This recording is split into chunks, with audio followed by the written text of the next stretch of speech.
स्वयं को समेटकर पूर्ण एकाग्रता के साथ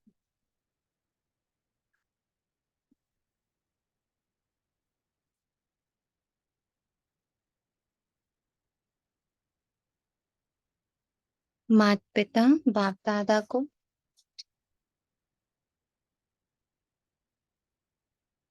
अपने मन और बुद्धि से एकाग्र होकर महसूस करें कि वो यहीं है।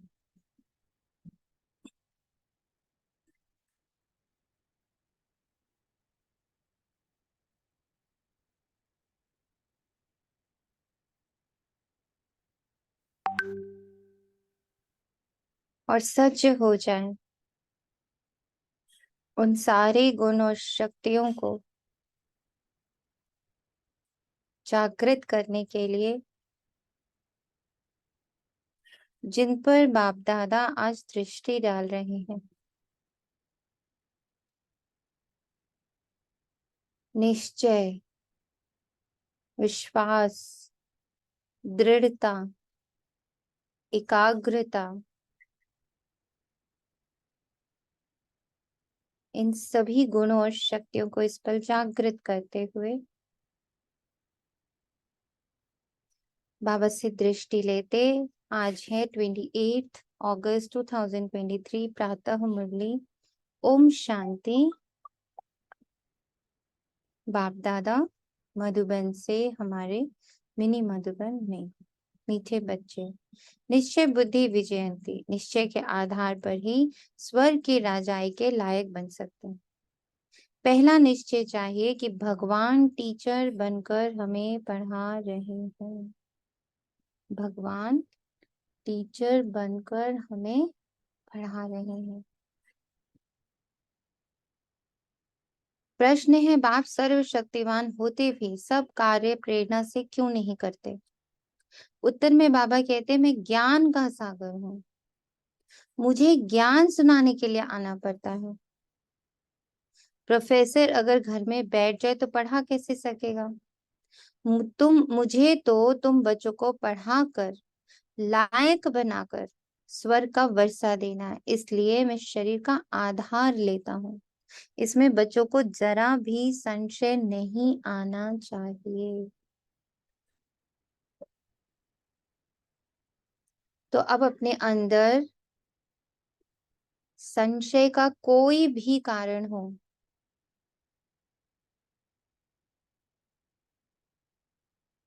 ज्ञान से रिलेटेड संशय, स्वयं से रिलेटेड संशय, परिस्थिति से रिलेटेड संशय, कोई भी संशय हो,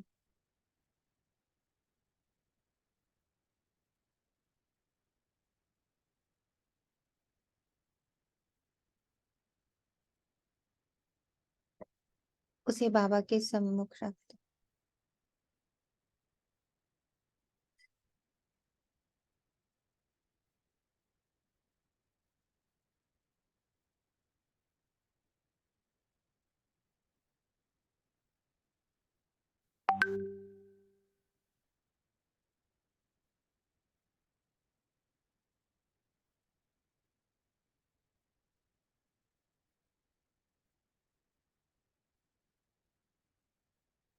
महसूस करिए कैसे बाबा हर संशय को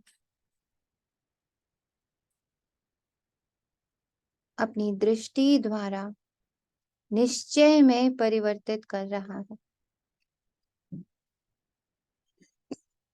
आपके सभी संशय का जवाब बाबा आज अपनी मुरली द्वारा दे रहे हैं। तो उतनी एकाग्रता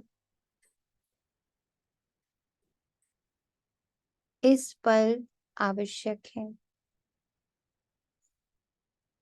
अगर मुरली के अंत तक भी आपका वो संशय रह जाता है तो समझ लीजिएगा कि मैं एकाग्र नहीं थी या मैं एकाग्र नहीं था। मैंने पूरे पांचों कर्मेंद्रियों को, मन बुद्धि संस्कार को, सब को बाबा के साथ कनेक्ट नहीं किया था। क्योंकि जब हमारा फुल कनेक्शन बाबा से होता है, यानी देख भी उन्हीं को रहे, सुन भी उन्हीं को रहे, मेरी आवाज मेरे शब्द सब उनसे कनेक्ट हो गए, मेरा हृदय उनसे कनेक्ट हो गया, मेरा मन कनेक्टेड, बुद्धि कनेक्टेड, संस्कार कनेक्टेड। जब सब उन्हीं से जुड़े होंगे तो कहीं भी संशय हो, आज वो निश्चय में परिवर्तित होगा ही। गीत है जो पिया के साथ है। ओम शांति। बाप को पिया कहा जाता है। बाप पानी की बरसात तो नहीं बरसाएंगे, यह तो समझने की बात है। जब कोई बात नहीं समझते हैं तो कहा जाता है तुम जैसे पत्थर बुद्धि हो। अब पारसनाथ तो नामी ग्रामी है। पारसनाथ पारस बनाते हैं, पत्थर कौन बनाते हैं? पत्थर नाथ बनाने वाला रावण होता है। अब यहाँ पत्थर और पारस कौन है इसी देह में, बताइए।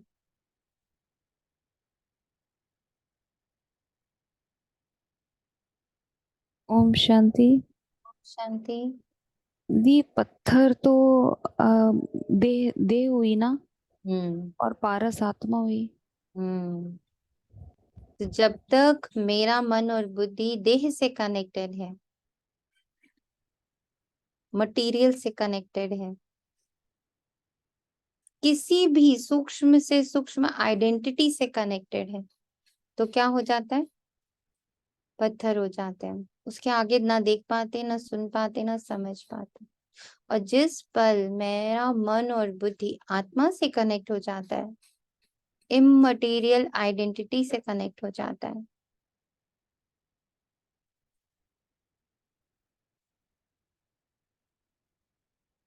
तो हम क्या हो जाते? पारस। ओम शांति। ओम शांति। इसको कल वाली मुरली से भी कह सकते हैं ना, जैसे जब बाबा बोलता है कि मेरे पूरे प्यार में तुम लोग लिप्त नहीं रहते हो, जगह छूट जाती है, लगाव झुकाव हो जाता है। तो हम्म। तो वही हो गया। अगर लगाव झुकाव कहीं और है, हमारी मन बुद्धि कहीं और भटकी, हम्म। किसी भी मटेरियल या किसी भी वैभव बोला था, जो ये व्यक्ति होता है, कोई भी किसी में भी भटकी, तो हम पत्थर बुद्धि हैं। पारस हम्म। बुद्धि तो हम वैसे ही हो जाएंगे जो हम पापा के पूरे प्यार में डूबे रहेंगे, कोई जगह ही नहीं खाली होगी। कल मुरली में आपने बताया था ना, बाबा ने बताया था ना, हम्म। तो तो यही पारस बुद्धि हो जाएगी। अरे, तो और बाबा ये के। हम्म। अभी अभी जो बाबा ने कहा ना संशय, तो हम्म। मुझ आत्मा के अंदर भी कभी किसी चीज को लेके संशय आता, तो बाबा ने आंसर किया कि जब मैं मटेरियलिस्टिक डेजिग्नेशन के पीछे दौड़ूंगी तो मेरे संशय उठेंगे, और जितना मैं आत्मिक स्थिति में बैठूंगी मेरा निश्चय संपूर्ण हो जाएगा। अरे, इसमें भी बाबा बोलता है क्यों क्या कैसे किसी चीज में नहीं फंसना है। अभी बाबा ने बताया कि कैसे संशय दूर करने हैं, तो इतना लग रहा है कि हाँ, वन वन पॉइंट सुनते जाए कि कहाँ हम्म। आता है। अभी भी ऐसी बात नहीं है, तो वो कितना दूर होता जाएगा। तो लगता है बहुत साइलेंट होकर पूरी तरह से इसमें डूब के सुने कहाँ कहाँ पर हम फंसते हैं, कहाँ कहाँ हम बाबा से दूर होते हैं। हम्म। तो हम पूरी तरह एकाग्र होते हैं, जी। हम शांत होते हैं और देखते हैं बाबा क्या कहता।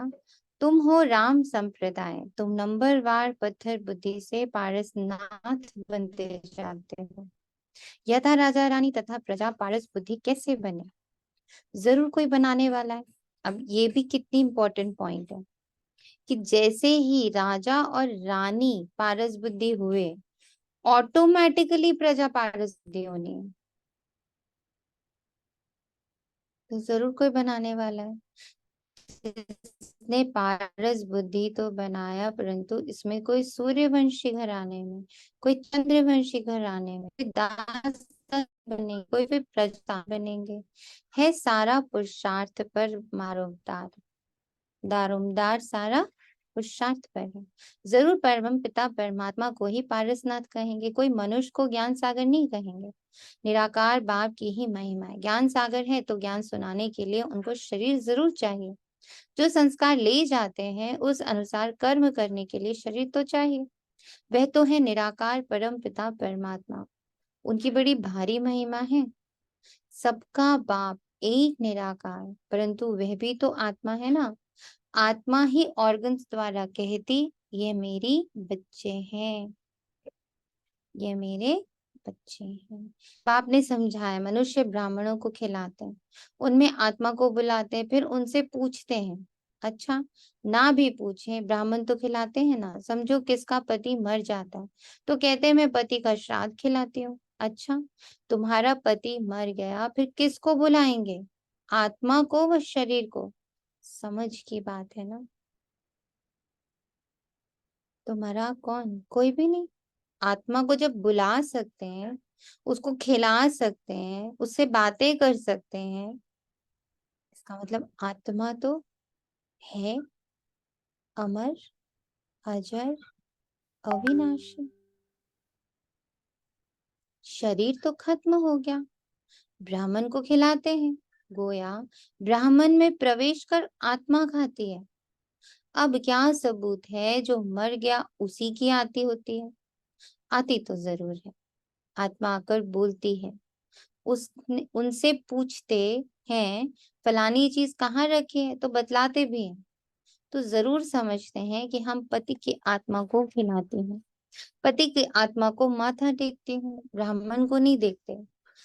जैसे कि पति के नाम रूप देखकर माथा टेकते हैं, इतना इफेक्ट है आत्मा का। देखिए बाबा हमारा ही जो का है क्रिया कर्म है ना, हमारे जो रिचुअल्स हैं, उसी से कैसे साबित कर रहा है कि आत्मा अमर है।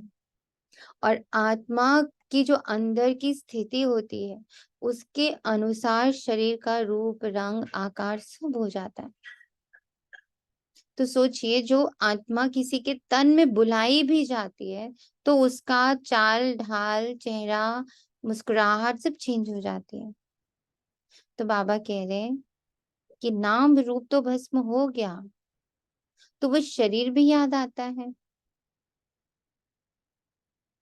ब्राह्मणों में आत्मा आती है, दूसरे की आत्मा आई ये महसूस होता है।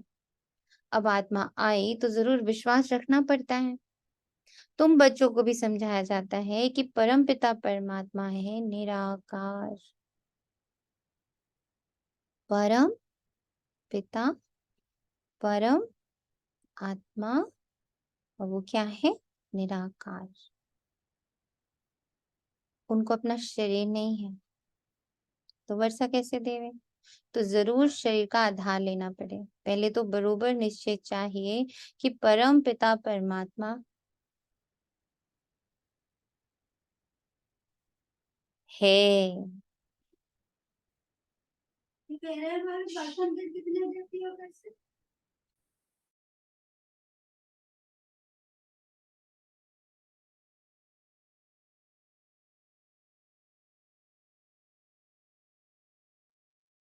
बाबा कहते हैं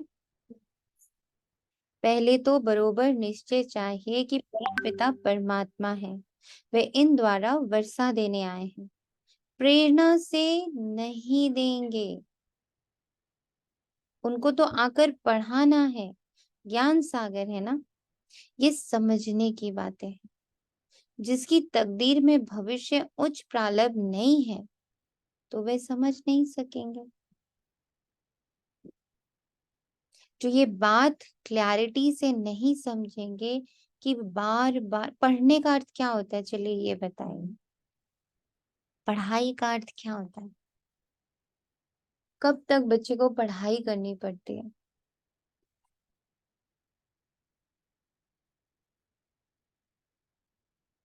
आप बच्चे को स्कूल में क्यों डालते हो? बच्चे को पढ़ाया क्यों जाता है, बताइए। हम्म। इंडिपेंडेंट बनाने के लिए, समझदार बनाने के लिए, और बस सिर्फ इंडिपेंडेंट? कैपेबल, समर्थ हो जाए। और उसकी नॉलेज बढ़ाने के लिए, बच्चा कैसे आगे जीवन में कैसे होगा, तो वो शुरू से ही पढ़ा जाता है ना कि कुछ बनेगा, कुछ करेगा। अ, पढ़ा सब लोग सोचते हैं ना हमारा बच्चा पढ़ लिख के ये बनेगा, वो बनेगा, कमाएगा, ये करेगा। तो पढ़ाई तो ज्यादातर जो लौकिक होते हैं वो ऐसे इसीलिए उसी के बलबूते पर पढ़ाते हैं ना, अपने पैरों पर खड़ा हो जाएगा। एकदम एकदम शांत होकर सोचिए कि स्कूल जाने से बच्चा जब स्कूल जाता है तो इन 13-14 सालों में क्या होता है? इंडिपेंडेंट होता है और डिसिप्लिन में रहना चाहिए। डिसिप्लिन में आना सीखता है और बुद्धि का विकास होता है। बुद्धि का विकास होता है।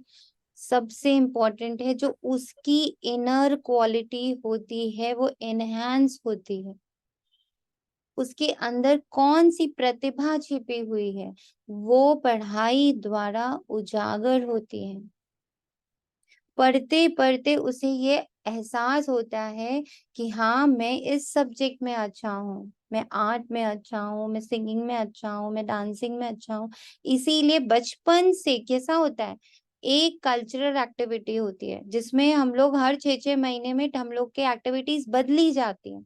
कभी ड्राइंग कराया जाता है, कभी सिंगिंग कराया जाता है, कभी डांसिंग कराया जाता है, कभी नाटक कराया जाता है, स्टेज प्रोग्राम्स कराए जाते हैं, डिबेट्स कराए जाते हैं, हर सब्जेक्ट पढ़ाया जाता है, इंग्लिश, हिंदी, मैथ, साइंस, सब कुछ पढ़ाया जाता है। व्हाई?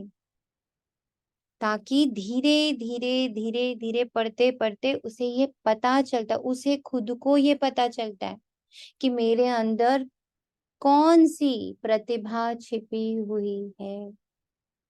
और 10th 12th तक आते आते उसे ये पता चलता है कि हाँ मेरा इस तरफ रुझान है, मेरा डांस की तरफ है, मेरा आर्ट की तरफ है, पेंटिंग की तरफ है, राइटिंग की तरफ है, फोटोग्राफी की तरफ है।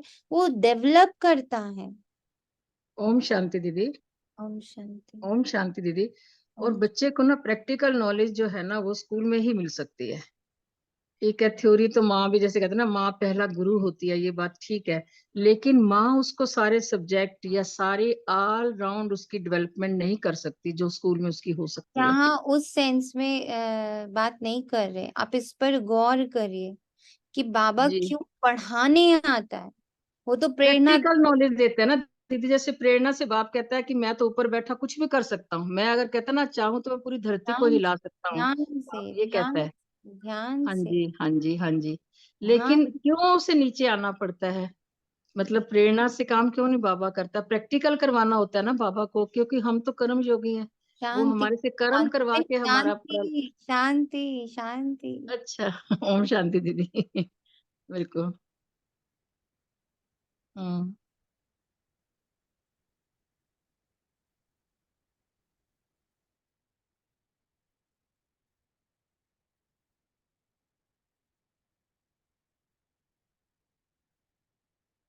कोई आंसर नहीं चाहिए।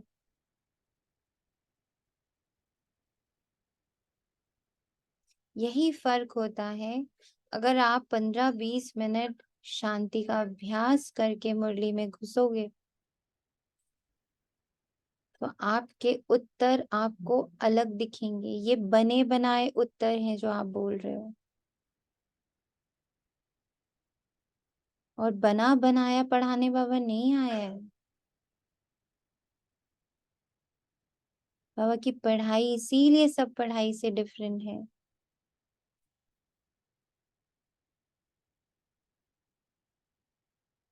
बाबा की पढ़ाई क्यों डिफरेंट है? क्योंकि जो आंसर्स आप लोग सब दे रहे हो वो तो पहले के बने बनाए आंसर्स, इसमें नया क्या बोला?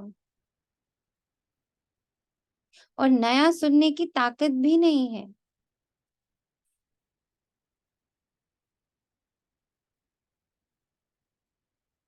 क्योंकि उत्तर आपकी बुद्धि में इतनी तेजी से घूम रहे हैं कि वो आपको मुरली में जो उत्तर है उस तक पहुंचने नहीं दे रहे।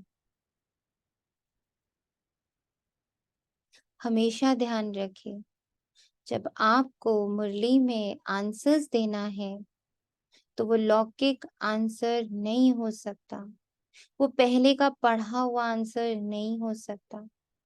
सोचो ना, अगर पहले का पढ़ा हुआ ही बाबा को देना हो तो बाबा को रोज मुरली चलाने की क्या जरूरत है? सब ज्ञानी है। कुछ तो ऐसा है ना जो हमें नहीं पता है, वो पढ़ाने वो आए।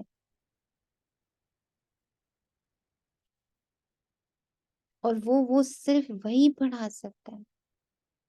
पर उसके लिए एक पढ़े लिखे बच्चे को आप पढ़ा पाओगे कभी? बताओ। एक बच्चा क्लास में घुसे और बोले ये भी चैप्टर मुझे आता है, ये भी चैप्टर मुझे आता है, ये भी चैप्टर मुझे आता है, तो टीचर बोलेगी ना बेटा आप दूसरी क्लास में जाओ, आपको तो सब कुछ आता है। ऐसे ही तो बच्चों को डबल क्लासेस के जंप्स मिलते हैं, बिकॉज उसको एक क्लास पहले का भी सब कुछ आ जाता है, तो उनको डबल प्रमोशंस मिलते हैं। तो अगर हमें आता ही है तो फिर बाबा में नया क्या पढ़ा रहा है? इसलिए एक अभ्यास शुरू करिए, शायद आपको भी फायदा हो। मुरली से पहले थोड़ी देर, करीब 15-20 मिनट एकदम साइलेंस, मेरी बुद्धि बिल्कुल खाली, मेरा मन बिल्कुल खाली, मेरे संस्कार बिल्कुल खाली, मेरी कर्मेंद्रियां बिल्कुल खाली, एकदम खाली घड़ा बनाइए और फिर ध्यान से सुनिए कि बाबा क्या उत्तर दे रहा है। पढ़ाई जो एक्चुअल में होती है उसका ज्ञान का कार्य ये होता है, बाहर से ज्ञान नहीं देता है वो। बाहर के ज्ञान को रट लेना, रट कर लिख देना, दिस इज नॉट ज्ञान। पढ़ाई का अर्थ होता है आपके अंदर कोई प्रतिभा है, आपके अंदर कोई हुनर है, आपके अंदर कुछ बहुत स्पेशलिटी है, जो आपके अंदर विशेषता है, जो आपके अंदर शक्ति है, उसको कुम्हार की तरह बाहर निकालना।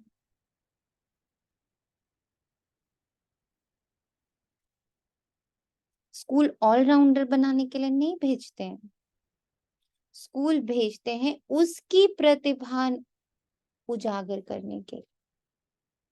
पढ़ाया जाता है ताकि जो टैलेंट उसके अंदर छिपा हुआ है, जिसके बारे में उसको पता नहीं, क्योंकि वो छोटा नन्हा सा बच्चा है, उसे मालूम नहीं, उसकी बुद्धि अभी उस लेवल तक नहीं पहुंची कि वो खुद से बता सके कि हाँ मुझे तो सिर्फ केमिस्ट्री पसंद है।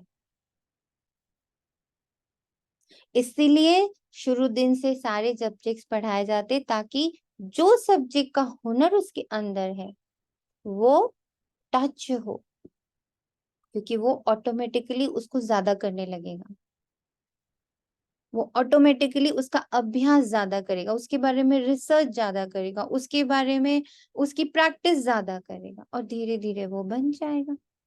चाहे डांस हो, चाहे म्यूजिक हो, चाहे आर्ट हो, एनीथिंग, साइंस हो, मैथ्स हो। तो बाबा भी यही करता है आकर। इसीलिए बाबा कहता मैं कोई प्रेरणा का कार्य नहीं करता हूँ, मैं ऐसे पढ़ाने बैठता हूँ, पढ़ाता जाता हूँ, पढ़ाता जाता हूँ, यानी हमारी लेयर्स साफ करता है, हमारे ओरिजिनल क्वालिटीज तक हमें लेके जाता है। वो पढ़ाई से ही होता है। हम जब बार बार पढ़ेंगे नहीं तो हमें पता नहीं चलेगा कि हाँ मेरी सहन शक्ति में दिव्यता क्या है, मेरी सहन शक्ति दिव्य कैसे बन सकती, मेरी साइलेंस शक्ति में दिव्यता नहीं। तो साइलेंस कैसा होता है? बहुत सूखा, बहुत वैरागी, बहुत एकदम ड्राई ड्राई सा होता है साइलेंस। साधु संतों को एकदम ड्राई होते हैं। बाबा का साइलेंस इट्स नॉट ड्राई, वो मुझे मेरे कोर तक लेके जाता है, जहां सदा का सुख, सदा की शांति, सदा का प्रेम, सदा का आनंद सब प्रस्फुटित होता है। इतना रस अपने अंदर आ जाता है कि बाहर का रस उसे छू ही नहीं पाता, बाहर के रसों की वैल्यू खत्म हो जाती। क्लियर है? फर्क है? एग्री करते? जी जी जी जी, बिल्कुल बिल्कुल बिल्कुल। दीदी वही हुआ ना, भी छिपी हुई प्रतिभा को उजागर करता है बाबा आके। बस और कुछ जी नहीं। जी जी जी। तो पढ़ा अब अगर जब हम अपने बच्चों को देखेंगे तो हमें ये देखना है बाबा सारी उल्टी पढ़ाई को सुलटा करने आए, सारी उल्टी पढ़ाई हमें पढ़ाई गई है। ऑलराउंडर बन जाओ, सारे सब्जेक्ट्स आने चाहिए, सारे हुनर आने चाहिए। कितनी सहजता आनी चाहिए, स्वयं से प्रस्फुटित होना चाहिए, संघर्ष नहीं होना चाहिए, और उसके लिए बहुत अखंड धैर्यवान होना होता है। कैसे उस पढ़ाई में 13 साल का धैर्य साधते हैं ना, 13 साल बाद ही पता चलता है कि अब कौन सी लाइन में जाएगा बच्चा। 13 साल का धैर्य साधते हैं ना। यहाँ तो बाबा सालों की बात ही नहीं, सेकंड्स की बात करता है। वे परम पिता परमात्मा कहते हैं, मैं ज्ञान का सागर हूँ, परंतु मैं निराकार ऊपर से बैठ प्रेरणा से कैसे पढ़ाऊं। ऐसे तो कभी पढ़ाई होती नहीं ना। प्रोफेसर घर बैठ जाए तो प्रेरणा से पढ़ा कैसे सकेंगे। जरूर स्कूल में आना पड़ेगा। परम पिता परमात्मा भी घर में रह के तो नहीं पढ़ाएंगे। प्रेरणा से चित्र थोड़ी समझाया जा सकता है। ये चित्र भी शिव बाबा ने निकलवाए हैं। हमें चित्रों की भाषा आती थी तो बाबा ने चित्र निकलवाए। चित्र किस लिए निकलवाए? विचित्र तक पहुंचने के लिए। मैप किस लिए मिलता है हमें? डेस्टिनेशन तक पहुंचने के लिए। मैप डेस्टिनेशन थोड़ी होता है मैप डेस्टिनेशन। क्या होता है map? Map is a guide. तो चित्र are the guide to reach विचित्र। फिर खुद ही आकर समझाते हैं कि मैंने ही निकलवाए हैं। ये ब्रह्मा तो जानता ही नहीं था, मैंने बच्चों को दिव्य दृष्टि देकर बनवाए हैं। करण करावन हार बाप है।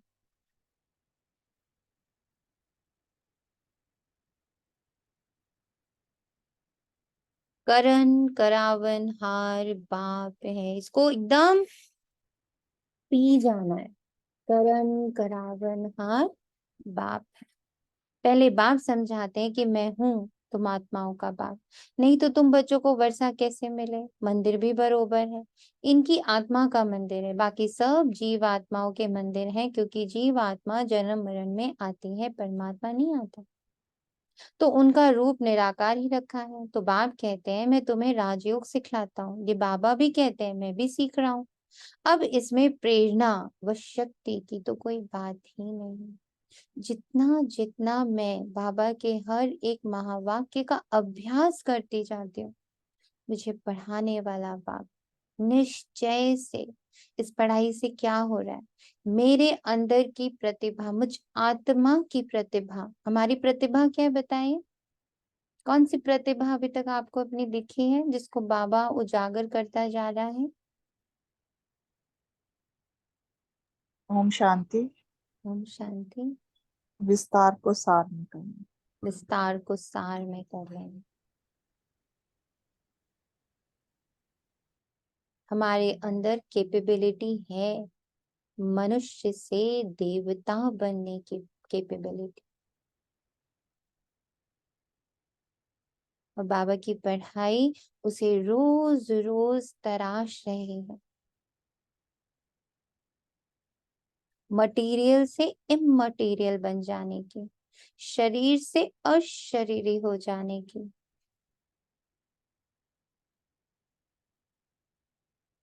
एक छोटे से कुटुंब से वसुदेव कुटुंबकम में स्थित हो जाने की। इस पूरे यूनिवर्स की कनेक्टिविटी, ये हमारी प्रतिभा है, जिसे बाबा पढ़ाई द्वारा, राजयोग द्वारा क्या कर रहा है? इमर्ज कर रहा है। अगर कोई कहे कि शक्ति आती है तो वर्षा कैसे मिलेगा? ये बाप तो कहते हैं मैं तुम्हें राजयोग सिखलाता हूँ। भगवान उवाच है तो जरूर शरीर में आना पड़े, ऐसे नहीं कि इनमें शक्ति है।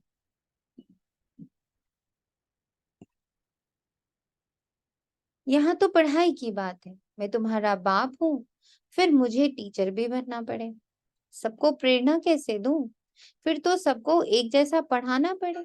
यह तो राजधानी स्थापन हो रही है। कोई को दास दासी बनना पड़े, कोई को प्रजा बनना पड़े। कोई भी अगर पूछना चाहते हैं तो बाबा से पूछ सकते हैं हम कहाँ तक लायक बने। सूर्यवंशी व चंद्रवंशी व दास दासी बनेंगे। अगर हम इस समय शरीर छोड़े तो क्या बन पाएंगे? बाबा से आकर पढ़ें तो बाबा पढ़ाई के अनुसार बता सकते हैं। स्कूल में बच्चे मास्टर को कहेंगे कि मास्टर जी हम कितने मार्क्स से पास होंगे, तो मास्टर अबाउट बता देंगे कि तुम पूरा पढ़ते नहीं हो इसलिए इतने मार्क्स कैसे मिलेंगे। खुद भी समझेंगे कि बरोबर हम पूरा पढ़ता नहीं हूँ। हर एक की दिल बोलेगी। बेहद का बाप भी बता सकते हैं।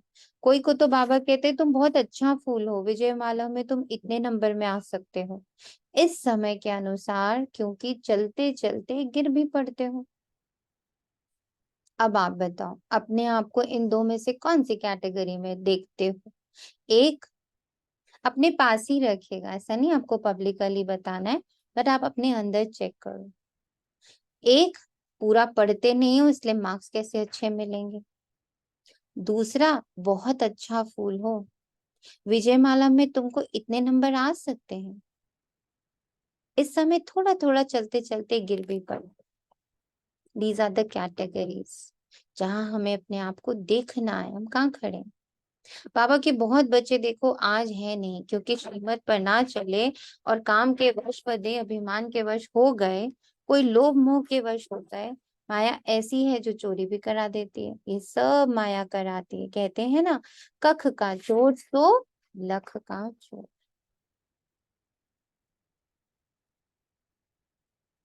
कोई को में बुरी आदतें होती हैं, कोई में काम की आदत होती है, तो यह भागा, ये वहां ठहर ना सके, लोभ वश चोरी भी कर लेते हैं। माया चोरी कराती है।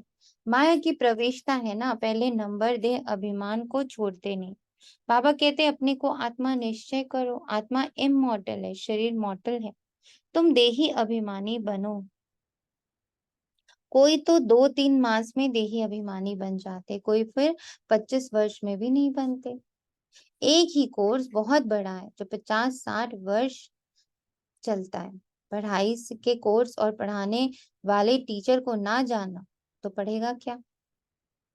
इस बाबा को जानने से तो शिव बाबा को भी जाने, जिसके साथ बुद्धि योग लगाना है। हमेशा ध्यान रखना है। किसी भी चित्र के वाया, चाहे ब्रह्मा बाबा के चित्र के वाया, चाहे दादियों के चित्र के वाया, चाहे 7 डेज कोर्स के जो चित्र बने हैं उनके वाया हम पहुंचेंगे कहाँ? हमको पहुंचना कहाँ है? इन सब का रचयिता कौन है? शिव बाबा। तो मेरा बुद्धि योग हर सेकेंड चित्र के पीछे के विचित्र की ओर रहे। ऐसी प्रैक्टिस, यही पढ़ाई है हमारी। चित्र को हटाकर विचित्र में टिकना। तो सारी हलचल जो है वो किसमें है? चित्र में है। स्वभाव, संस्कार, बिहेवियर, पढ़ाई लिखाई, सब कुछ चित्र में। और विचित्र, इन सब से मुक्त। हमें विश्व का मालिक बनना है, सो कोई मनुष्य तो नहीं बनेंगे। जब तक निश्चय नहीं हुआ है तब तक गोया कुछ भी नहीं समझा है। 20-25 वर्ष वाले भी पूरा निश्चय नहीं बिठाते, हिलते डुलते रहते हैं। अभी अभी निश्चय, अभी अभी संशय। बाबा समझाते हैं, तुम गॉड फादर कहते हो तो तुम आत्माएं उनके बच्चे ठहरे, वे तुम्हारा बाप है। सब लिखो कि हाँ, हमारा एक वही गॉड फादर है। फादर से वर्षा मिलता है। स्वर्ग की राजधानी का तो जरूर राजयोग सिखाया होगा ना, बाप ही सिखलाएंगे। जब तक बाप पर पूरा निश्चय नहीं है तो समझो वे स्वर्ग के लायक नहीं है। बाप को ही नहीं जानते तो वर्षा कैसे पाएंगे? बाप तो आते हैं वर्षा देने, परंतु लेते नहीं, क्योंकि भाग्य में नहीं। निश्चय बुद्धि विजयंती, संशय बुद्धि विनश्यंती। पहले पहले बाप को तो जानो। निराकार बाप परमपिता परमात्मा है ना, वे आकर पढ़ाते हैं। वर्षा उनसे मिलता है, उनको राजयोग सिखलाना है। इसमें प्रेरणा की कोई बात नहीं। कई बार ऐसा उलाहना देते ना हम लोग बाबा को, बाबा उनकी बुद्धि आप बहुत टच करते हो, मेरी बुद्धि टच ही नहीं करते हो। तो बाबा उस संशय का कि मेरी बुद्धि बाबा नहीं करता, इस संशय का बाबा उत्तर दे रहा हूं। मैं किसी को प्रेरणा नहीं देता हूँ, मैं किसी के साथ पर्सनल नहीं होता हूँ, पर मैं सबके साथ पर्सनल हूँ, एक जैसा पढ़ाता हूँ। इसीलिए तो मुरली भी एक जैसी वर्ल्ड वाइड घूमती है, पूरा वर्ल्ड वाइड यही मुरली घूमती है। इस बात का सबूत देता है बाबा, मैं एक जैसा ही पढ़ाता हूँ, पर उठाने वाले बच्चे अलग अलग। टीचर घर में बैठ पढ़ाए ये तो इम्पॉसिबल है। बाबा कहते हैं मैं आता हूँ, मेरा मंदिर भी है, निराकार तो कुछ कर ना सके इसलिए शरीर लेना पड़ता है, नहीं तो मेरे में जो सृष्टि चक्र का ज्ञान है वह मैं सिखाऊं कैसे, जरूर तन में आना पड़े। बच्चे वृद्धि को पाते रहते हैं, एक दो को लेकर आते रहते हैं, जो देवी देवता धर्म का होगा उसका ही सैपलिंग लगेगा, जो आकर ब्राह्मण बनते हैं उन्हों का ही कलम लगता है सॉरी। ब्राह्मणों का पिता है ब्रह्मा, ब्रह्मा का बाप है शिव बाबा। ब्राह्मणों का पिता है ब्रह्मा और ब्रह्मा का बाप है शिव बाबा। फिर देखो चित्र के अंदर शिव बाबा, तो रूहानी बाप और जिस्मानी बाप भी है।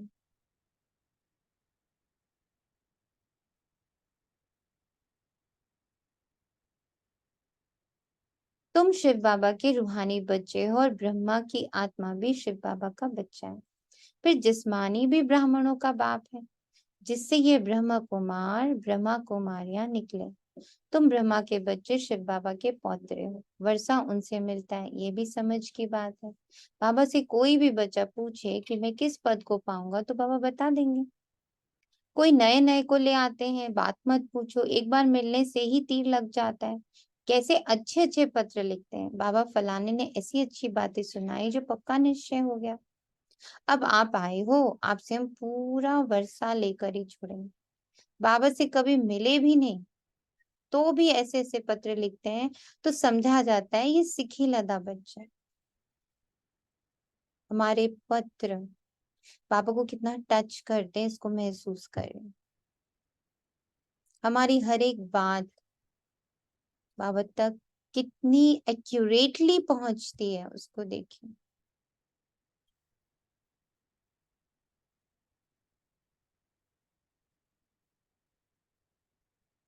सैपलिंग अच्छा है, झट समझ जाते हैं। श्रीनगर का सेंटर खुला, वहां के नए नए बच्चों ने पत्र लिखा, बस अब तो मिलने के लिए अट्रैक्शन रहती है, सिर्फ यह बंधन है। कारण भी लिख देते हैं, जो देवता धर्म के होंगे वही आएंगे, जो श्री कृष्णपुरी में आने वाले होंगे वही ब्रह्मपुरी में आएंगे। ब्रह्मपुरी नहीं, कोई कोई ब्रह्मा कुमार ब्रह्म कुमारी लिखते हैं, ये तो रॉन्ग है। ब्रह्म तो तत्व है, उनकी कुमारी कैसे होगी। प्रजापिता ब्रह्मा तो मशहूर है, प्रजापिता तो यहाँ ही होगा ना। प्रजापिता ब्रह्मा के बच्चे ब्रह्मा कुमार कुमारियां अर्थात परम पिता परमात्मा शिव की शक्तियां। शक्ति मिलती है शिव बाबा से, इनकी आत्मा से नहीं। तो याद शिव बाबा को करना है, इससे ही हम पतित से पावन होंगे। इस समय तो सभी पाप आत्माएं हैं, सभी का जन्म विकार से होता है। ये बातें कोई झट समझ जाते, कोई तो कुछ भी नहीं समझते। ये नॉलेज बड़ी वंडरफुल है। भगवान को भक्ति का फल देने के लिए आना पड़ता है। बच्चों को पढ़ाते हैं, कहते हैं मैं तुम्हारा बाप भी हूँ, टीचर भी हूँ, सदगुरु भी हूँ। बाप भी हूँ, टीचर भी हूँ, सदगुरु भी हूँ। डीपली इसका रियलाइजेशन।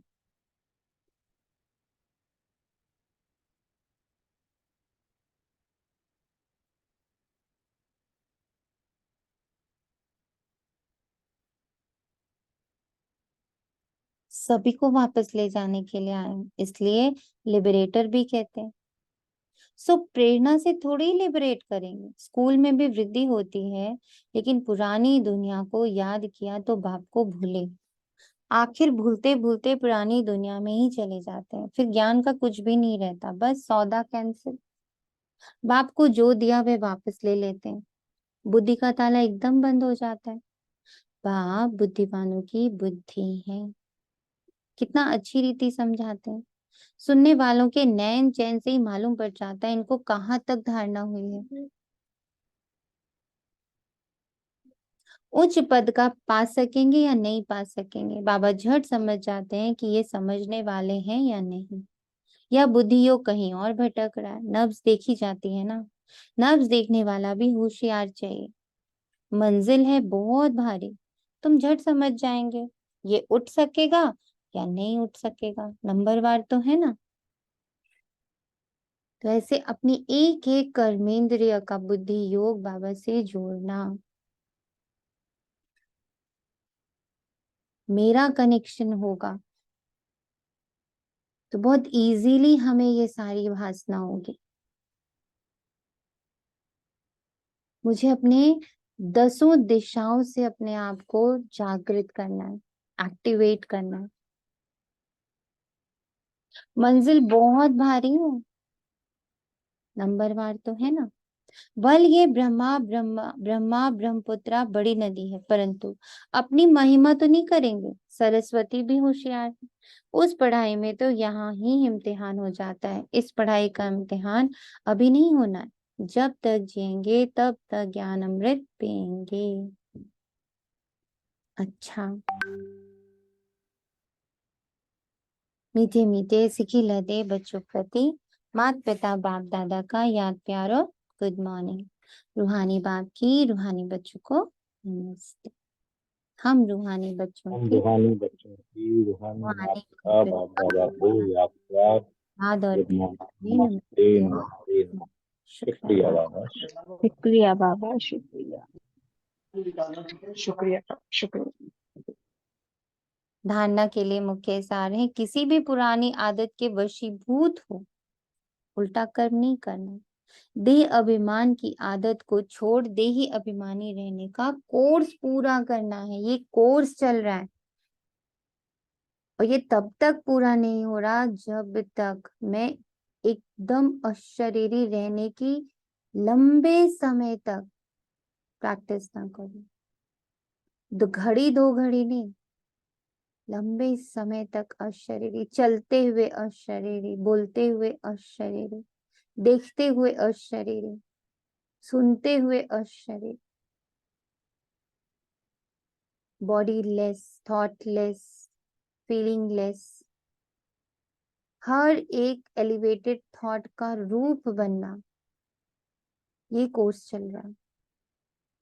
निश्चय में कभी भी हिलना नहीं है, जब तक जीना है पढ़ाई पढ़नी और पढ़ानी है। वरदान करावन हार की स्मृति द्वारा सदा बेफिक्र बादशाह बनने वाले निश्चय बुद्धि निश्चिंत भव। ब्राह्मण जीवन अर्थात बेफिक्र बादशाह, जैसे ब्रह्मा बाप बेफिक्र बादशाह बने तो यही गीत गाते रहे, पाना था सो पा लिया, काम क्या बाकी रहा। सेवा का काम भी जो बाकी रहा हुआ है वे भी करण करावनहार करा ही लेगा और कराते ही रहते हैं। सदा स्मृति रहे, बाप करण करावनहार बन हमारे द्वारा करा रहे तो बेफिक्र हो जाएंगे। बाबा करावनहार बन मुझ आत्मा द्वारा करा रहा है, मेरी कर्मेंद्रियों द्वारा करा रहा है, मेरे इस देह द्वारा करा रहा है, मेरे तन मन धन घर सब द्वारा बाबा ही कर रहा है। और ये तभी हो सकता है जब मैं अपनी आइडेंटिटी को पूरा डिसॉल्व कर दूं। मैं और मेरे से मेरा जितना नाता खत्म, बाबा का करावनहार का रोल उतना स्ट्रॉन्ग शुरू।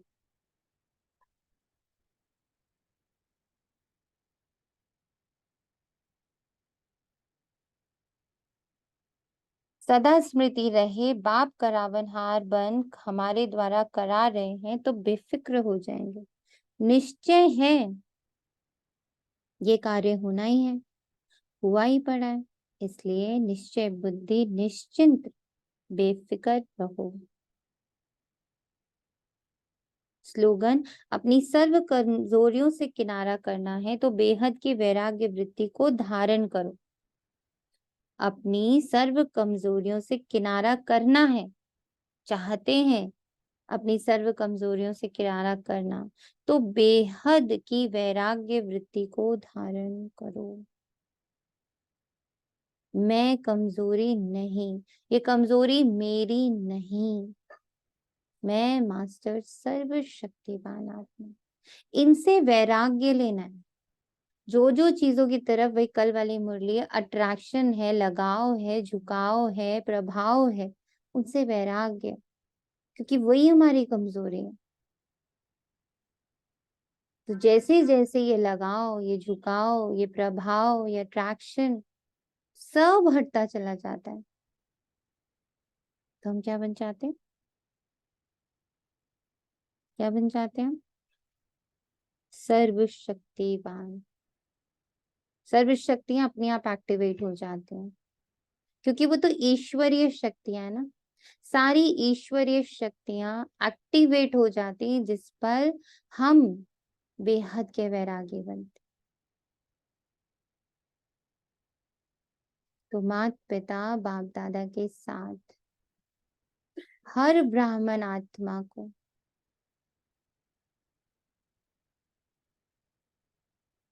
मैं आत्मा करण करावन हार की स्मृति में स्थित हो, सभी को ये दुआ, ये वरदान, ये शुभ भाव, ये शुभ कामना दे रही